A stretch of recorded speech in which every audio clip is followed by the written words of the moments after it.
I'm Victor. I'm heading back to my hometown to crash with my parents.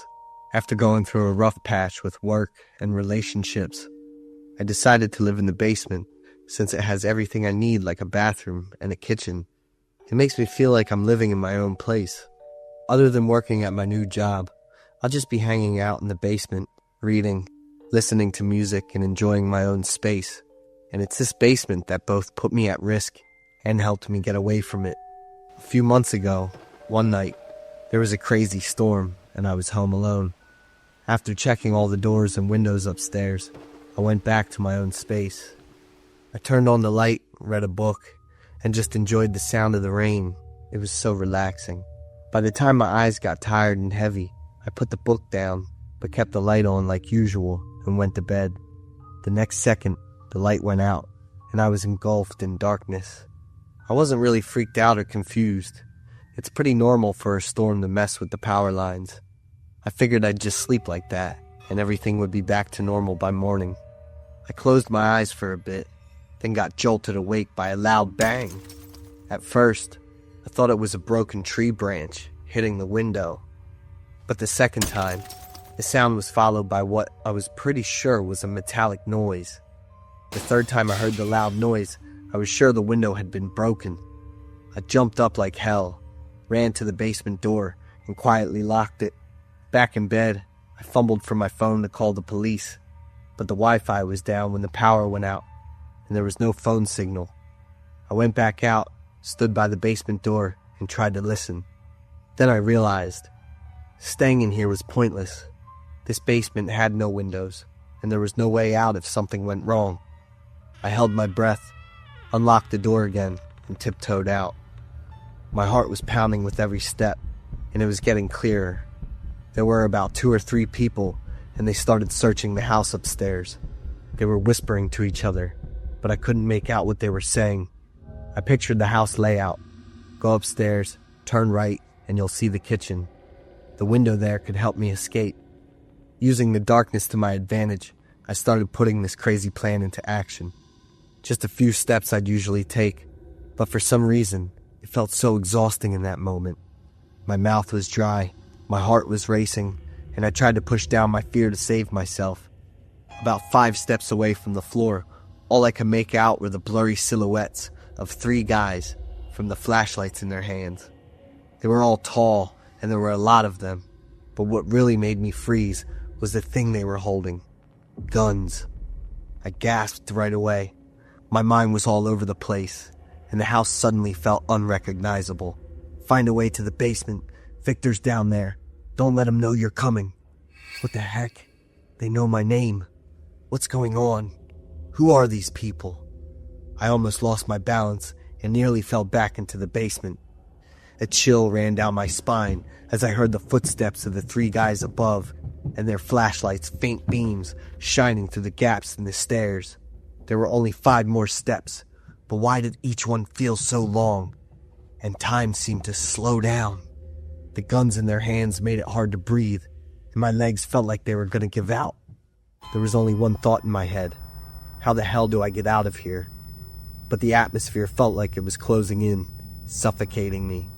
Hearing the whispers and footsteps fade away, my mind was too scrambled to come up with a clear plan. In the end, I decided to just run as fast as I could, charging straight into the fear and pushing through it. Only then could I hope to get out. I finally made it to the kitchen, and just then, one of the 3 guys who broke in showed up. He pointed the light at me, and without wasting a second, I opened the window and jumped out. The cold and the force of the storm hit me right away and woke up my nerves. I had just one goal, to get as far away from the house as possible. The road ahead was pitch black, and the only light I had was the occasional flash of lightning to guide me. I tried not to look back, even though I could hear screams and gunshots getting farther away behind me. I ran to the neighbor's house nearby, knocked on the door in a panic, and when it opened, I just collapsed, totally exhausted and cold. The middle-aged neighbor, looking worried, quickly pulled me inside and called the cops right away. In the middle of the storm and all the chaos, I could only breathe a sigh of relief, knowing I was finally safe. Later that night, the place was a mess, with signs of a break-in, and all the valuables were gone. The aftermath of that horrible night wasn't just the stuff I lost, but also the mental scars that stuck with me. I couldn't go back to the basement anymore. Every time I thought about going back, I'd get this wave of panic, like the thieves were still out there, just waiting for the chance to hit again. The banging, footsteps in the night, and the dim flashlight on the stairs, everything turned into creepy memories. I started jumping at every little noise around me. I felt stuck between two worlds, my normal everyday life and this dark world of scary memories. I started going to therapy so I could talk about how I was feeling without worrying about being judged. I also started doing medication and working out to keep my mind and body in balance. But real peace still felt pretty far off. Every time it rains and night falls, the creepy feeling comes back. I am Steven, and the terrifying story I am about to tell took place during the recent New Year, so I remember every detail clearly.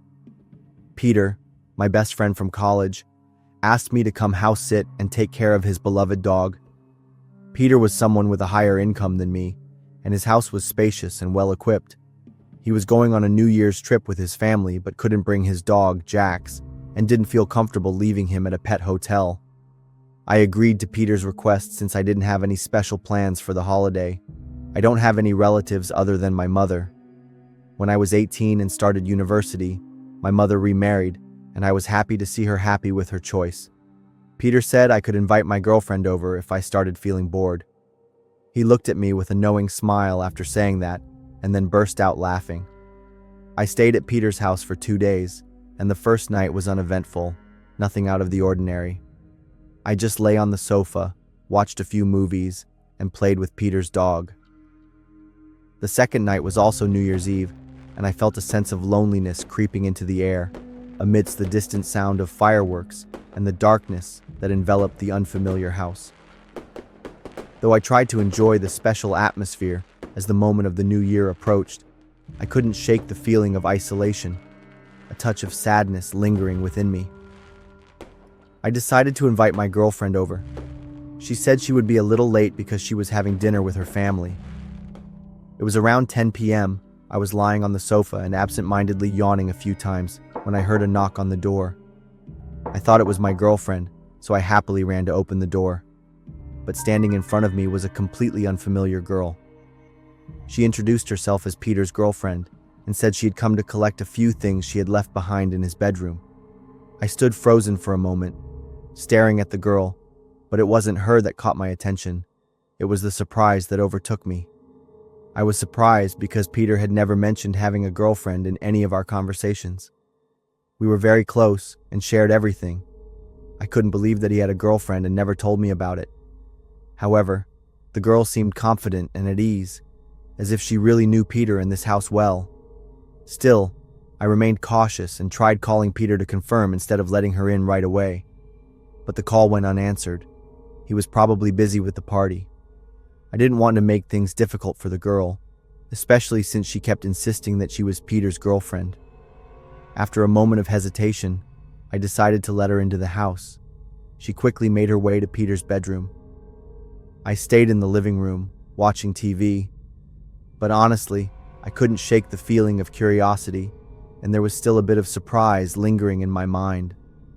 A little while later, she came back downstairs, thanked me, and left without taking much. I sighed in relief, telling myself that I had reacted a bit too stiffly and skeptically.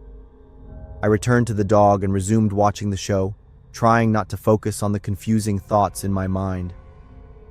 About half an hour later, my phone rang. It was Peter calling back. The sound of music, clinking glasses, and laughter. He was still having a great time at the New Year's party. Peter was concerned about his dog when he saw my 2 missed calls. After hearing me talk about the girl from earlier, Peter was silent for a moment. He stepped away to a quieter spot and told me to explain everything clearly. "Steven, I don't have a girlfriend," Peter said, almost shouting, filled with surprise, panic, and I could sense a bit of frustration at my carelessness. Immediately my head spun, as if a bell had rung right next to my ear. Peter asked me to describe the girl in detail. I tried my best, but I couldn't remember much, just her body shape and a bit about her hair color. Peter sent me a series of pictures of the girls he knew, and none of them resembled the woman I had met. I kept the phone with Peter and ran up to his room. The valuable items he described, like the laptop, car keys, and watch, were still intact. Peter sighed and remained silent for a long while. He was probably feeling uncomfortable and even disappointed. As for me, I felt guilty for ruining the joyful moments Peter was having. I stayed awake almost the entire night, feeling confused and terrified, blaming myself a lot. I called my girlfriend and told her not to come, as I didn't want to cause any more trouble or discomfort for Peter.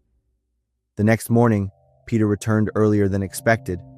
Even though he didn't say a word of blame or show any signs of frustration, he actually thanked me a lot. But I still couldn't shake off the heavy feeling inside me. In the days that followed, things didn't get any better. One morning, Peter woke up and noticed signs of someone else being in the house. The front door was open, even though Peter was sure he had locked it before going to bed. Some small items had been moved, as if someone had been rummaging through them. A sense of fear filled the house, and Peter decided to call the police. I was there to explain everything that had happened on New Year's Eve. No belongings were stolen, and there were no signs of a break-in from the outside. But the scariest and most haunting feeling is knowing you are being followed, but not being able to figure out who it is. I had no idea what her intentions were, or what terrible things might happen next.